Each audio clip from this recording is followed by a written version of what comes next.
Have another question. I'm here with Seth, a top lender here and specializes in VA home loans, and we're just fielding questions that have come in. So the next question, Seth, is if I don't know if I am VA eligible, what documentation do I need to send to the VA to see if I am? That's a great question. And honestly, sometimes I get confused on what it is that you need, because there's different documentation for each, type of veteran that you are. If you're active duty, if you're reserves, or if you were honorably discharged out of the military. So for active duty members, typically I can just go into the VA portal, put your social in there and your year of birth, and it'll pull it. But if it doesn't, the documentation you would need is what they call a statement of service for active duty members. You go to your command and you say, I need a statement of service letter. And all that is it just breaks down when you entered, your rank, how long you've been in, all that kind of stuff. It just breaks down your history so far as an active duty person. Your command should typically know what that is. And when you ask for a statement of service letter, they'll know what that is typically, and they'll just get that to you. I'll submit it to the VA. Takes a couple of days. They'll send back your certificate of eligibility or let us know if you are eligible. Now, the requirement for active duty, we've talked about this before. It's just 90 days of active duty service, and you're in.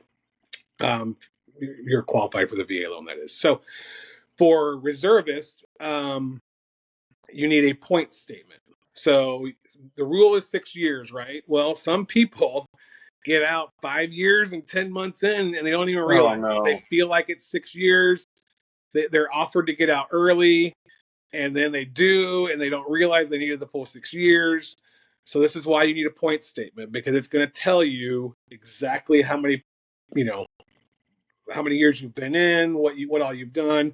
It's just what they require to let everybody to let you know if you qualify for a VA home loan. So reservists kind of have the hardest time with that, because a point statement, you can typically get it right, but if you were a reservist 40 years ago, you have to go back to your base. If you don't have a record of that, I've had some people it's hard to get the information for, right? But we'll get you there. You just got to keep figuring out a way to find the right person that has the information. But if you're currently reservist, it's pretty simple to get. So, and then for honorably discharged people, the document you need is called a DD-214.